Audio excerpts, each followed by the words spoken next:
Hello, നമസ്കാരം. Malayali travel ഗൈഡിൻ്റെ പുതിയ വീഡിയോയിലേക്ക് എല്ലാവർക്കും സ്വാഗതം. നമ്മൾ ഇന്ന് നിൽക്കുന്നത് പുനലൂരാണ്. പുനലൂർ തൂക്കുപാലം കാണാനായിട്ട് ഇവിടെ എത്തിച്ചേർന്നതാണ്. പുനലൂർ ടൗണിൻ്റെ ഹൃദയഭാഗത്ത് തന്നെയാണ് ഈ തൂക്കുപാലം സ്ഥിതി ചെയ്യുന്നത്. നൂറ്റാണ്ടുകൾ പഴക്കമുള്ള ഈ എഞ്ചിനീയറിംഗ് വിസ്മയം ഇതുവഴി പല പ്രാവശ്യം യാത്ര ചെയ്തിട്ടുണ്ടെങ്കിലും ഇതുവരെ ആ തൂക്കുപാലത്തിൽ കൂടെ നടന്നുപോയി അതിൻ്റെ കാഴ്ചകളൊക്കെ കാണാൻ സാധിച്ചിട്ടില്ല. ആദ്യം ഇപ്പോൾ നമ്മൾ യാത്ര ചെയ്യുന്ന പാലത്തിൽ കൂടെ അപ്പുറം പോയിട്ട് അതുവഴി നമുക്ക് തിരിച്ച് തൂക്കുപാലത്തിൽ കൂടെ കയറി ഇക്കര വരാം എന്ന് വിചാരിച്ച് പോവുകയാണ്. നമ്മൾ യാത്ര ചെയ്യുന്ന പാലത്തിൽ നിന്നുള്ള തൂക്കുപാലത്തിൻ്റെ ദൃശ്യങ്ങളൊക്കെ നമുക്ക് നോക്കി മനസ്സിലാക്കി നമുക്ക് തിരികെ വരാം.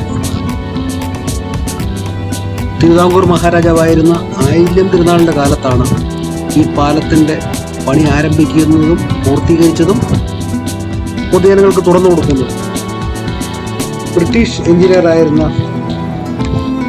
ആൽബർട്ട് ഹെൻറി എന്ന് പറയുന്ന ഒരു എഞ്ചിനീയറാണ് ഈ തൂക്കുപാലത്തിൻ്റെ പണികൾക്കെല്ലാം തന്നെ മേൽനോട്ടം വഹിച്ചത്. അപ്പോൾ നമുക്ക് അതിൻ്റെ ഓരോ കാഴ്ചകൾ കാണാം. ഇനി നമുക്ക് പതുക്കെ നടന്ന് അക്കരെ എത്തിയിട്ട് അവിടെ നമുക്ക് പാലത്തിൽ കയറാം. അപ്പോൾ നമ്മൾ പാലത്തിലോട്ട് പ്രവേശിക്കുകയാണ്. ഇപ്പോൾ ഇവിടെ മഹാത്മാഗാന്ധിയുടെ ഒരു പ്രതിമയുണ്ട്. അപ്പോൾ ആ പ്രതിമ കണ്ട് നമ്മൾ പാലത്തിലോട്ട് കയറുകയാണ്. അപ്പോൾ ഇതാണ്ട് ഇവിടെ കാണുന്നത് ഒരു കിണറാണ്. രണ്ട് വശത്തും ഈ രണ്ട് കിണർ വെച്ചിട്ടുണ്ട്. ഇവിടെ ഒരു സൈഡിൽ ഒരു കിണർ, തൊട്ടപ്പുറത്തൊരു കിണർ, മറുവശത്തും അതേപോലെ രണ്ട് കിണർ. ഈ രണ്ട് കിണറുകൾക്കും ഏതാണ്ട് 100 അടിയോളം താഴ്ചയുള്ളതായിട്ടാണ് പറയപ്പെടുന്നത്.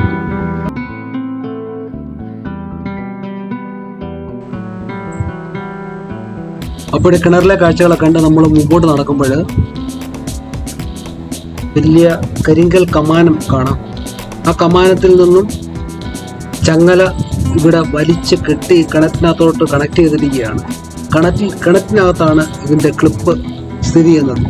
അങ്ങനെ ബലവത്താക്കിയിരിക്കുന്ന ഒരു ചങ്ങലയാണ് നമുക്ക് കാണാം. ഈ ചങ്ങലയിലാണ് ഈ പാലം തൂങ്ങിക്കിടക്കുന്നത്. ഏതാണ്ട് 53 കണ്ണികളുള്ള ചങ്ങലയാണ്. നമുക്ക് നോക്കി കാണാൻ പറ്റും.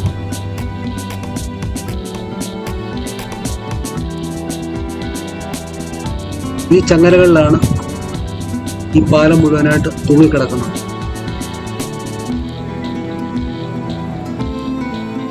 അതുപോലെ തന്നെ ഇതിൻ്റെ പലക എന്ന് പറയുന്നത് കമ്പകം എന്ന് പറയുന്ന ഒരു തടിയിൽ നിന്നുള്ള പലകയാണ്. ഇത് പെട്ടെന്ന് കേടുവരുന്ന പലകയല്ല. ഇത് നമ്മൾ പലയിടത്തും പഴയ കാലത്തെ പല നിർമ്മിതിയിലും നമ്മൾ ശ്രദ്ധിച്ചു കഴിഞ്ഞാൽ നമുക്ക് മനസ്സിലാകും. നമ്മൾ കൂട്ടിലൊക്കെ ചെന്ന് കഴിഞ്ഞാൽ ആനകളെ പിടിച്ച് ഇടുന്ന കൂടിൻ്റെ സൈഡിൽ കംപ്ലീറ്റ് ഈ കമ്പകം ഈ തടി കൊണ്ടാണ് അത് ചെയ്തിരിക്കുന്നത്. അതുപോലെ തന്നെ ബലവത്താക്കിയിരിക്കുന്ന കെട്ടുകൾ നൂറ്റാണ്ടുകൾ പഴക്കമുണ്ട്. ഇപ്പോഴും യാതൊരു ഡാമേജും ഇല്ലാതെ നിലനിൽക്കുന്നു എന്നതാണ് ഏറ്റവും വലിയൊരു അത്ഭുതം. അതുപോലെ തന്നെ ഈ പാലത്തിന് 400 അടി നീളവും 20 അടി വീതിയുമാണുള്ളത്.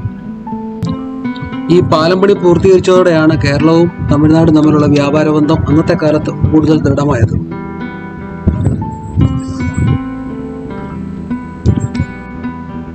ഏതാണ്ട് 6 വർഷം കൊണ്ടാണ് ഇതിൻ്റെ തൂക്കുപാലത്തിൻ്റെ പണി പൂർത്തീകരിച്ചതെന്ന് നേരത്തെ നമ്മൾ പറഞ്ഞിരുന്നു. അതുപോലെ തന്നെ ഈ പാലം പണി പൂർത്തീകരിച്ച് കഴിഞ്ഞ സമയത്ത് ഈ പാലത്തിൽ കൂടെ നടക്കാൻ ആളുകൾ മടിച്ചിരുന്നതായി പറയപ്പെടും. ആ സമയത്ത് ഇതിൻ്റെ ബലം തെളിയിക്കാനായിട്ട് എഞ്ചിനീയറും കുടുംബവും ഒരു നാട്ടുവള്ളത്തിൽ പാലത്തിൻ്റെ അടിയിലൂടെ കടന്നു പോയിരുന്നു. ആ സമയത്ത് 6 ആനകൾ പാലത്തിൻ്റെ മുകളിൽ കൂടെ നടന്നു എന്നാണ് പറയപ്പെടുന്നത്. ഇപ്പോൾ പാലം ചരിത്രപരമായ താല്പര്യമുള്ളവർക്കൊക്കെ സന്ദർശിക്കുന്ന ഒരു പ്രദേശമായിട്ട് മാറിയിരിക്കുകയാണ്. ഇരു സൈഡിലും ഇരിക്കാനുള്ള ബെഞ്ചുകളും എല്ലാം തന്നെ സജ്ജീകരിച്ചിട്ടുണ്ട്. ഒരുപാട് ആളുകൾ എല്ലാ ദിവസവും ഇവിടെ സന്ദർശിക്കുന്നുണ്ട്. കല്ലടയാറിൻ്റെ ഇരുകരകളെയും തമ്മിൽ ബന്ധിപ്പിച്ചിരിക്കുന്ന ഈ പാലം പണ്ടുകാലത്ത് കല്ലടയാറിൻ്റെ അക്കരക്കര പത്തനാപുരം സൈഡ് നിബിഡ വനമായിരുന്നു എന്നാണ് പറയപ്പെടുന്നത്. അപ്പോൾ ഈ രീതിയിൽ പാലം പണിതത് വന്യമൃഗങ്ങൾ ഇങ്ങോട്ട് വരാതിരിക്കാൻ വേണ്ടി ഉപകരിച്ചു എന്നാണ് പറയുന്നത്. വന്യമൃഗങ്ങൾ ഈ പാലത്തിൽ കയറുമ്പോൾ അതിൻ്റെ കിലുങ്ങുന്ന ശബ്ദം ഉണ്ടാവുകയും മൃഗങ്ങൾ പേടിച്ച് ഈ കിലുക്കം കേട്ട് തിരികെ പോയിരുന്നു എന്നുമാണ് പറയപ്പെടുന്നത്. അതുപോലെ തന്നെ ഈ പാലം അടുത്തിടെ കേരള സർക്കാർ അറ്റകുറ്റപ്പണി പണികൾ ഒക്കെ നടത്തി നവീകരിച്ചു. അതിൻ്റെ ഘടനയൊക്കെ ശക്തിപ്പെടുത്തി. നിർമ്മാണത്തിൻ്റെ ആദ്യം ഉപയോഗിച്ച അതേ മരത്തിൻ്റെ എന്ന് പറയുക കമ്പകം, അതിൻ്റെ തടി പാനലുകളൊക്കെയാണ് ഇതിന് ഉപയോഗിച്ചത്.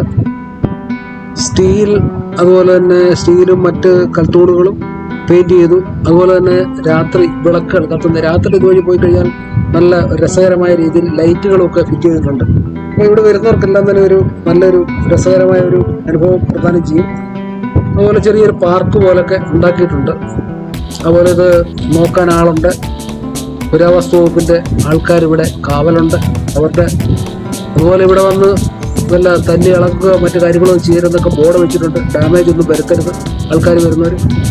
അതെല്ലാം പ്രത്യേകം തന്നെ അവിടെ എഴുതി വെച്ചിട്ടുണ്ട്. അത് നോക്കാനൊക്കെ ആൾക്കാരുണ്ട്. അപ്പോൾ വരുന്നവർ വന്ന് ഇതിന് മറ്റ് കേടുപാടൊന്നും ഉണ്ടാക്കാതെ ഇത് കണ്ട് തിരിച്ചു പോകണം.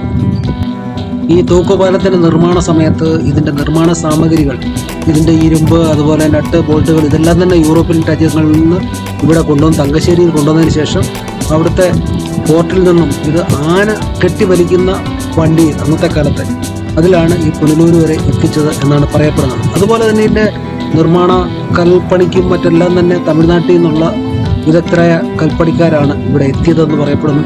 അവർ അതിനുശേഷം ഇവിടെ ഈ പുനലൂരും പരിസരത്ത് താമസമാക്കി എന്നും പറയുന്നു. അപ്പോൾ അതൊക്കെയാണ് ഇതുമായിട്ട് ബന്ധപ്പെട്ട് പറയാനുള്ളത്. ഇതൊക്കെ നമ്മൾ കേട്ടും അറിഞ്ഞും വായിച്ചുമുള്ള ഒരു അറിവ് മാത്രമാണ് പറയുന്നത്. അപ്പോൾ ഇതുവഴി പോകുന്ന ആൾക്കാരൊക്കെ ഈ ചരിത്ര ഈ സ്ഥലം ഒന്ന് കാണുന്നത് നല്ലതായിരിക്കും. തീർച്ചയായിട്ടും ഞാനിപ്പോൾ കയറി കഴിഞ്ഞപ്പോഴാണ് ഇതിൻ്റെ പ്രാധാന്യം എനിക്ക് മനസ്സിലായത്. അപ്പോൾ തൊട്ടപ്പുറത്ത് തന്നെ നമുക്ക് പുനലൂർ റെയിൽവേ പാലവും നമുക്ക് കാണാൻ പറ്റും അങ്ങ് ദൂരെ. അപ്പോൾ തീർച്ചയായിട്ടും അടുത്ത വീഡിയോയിൽ നമുക്ക് വീണ്ടും കാണാം. Okay, bye bye.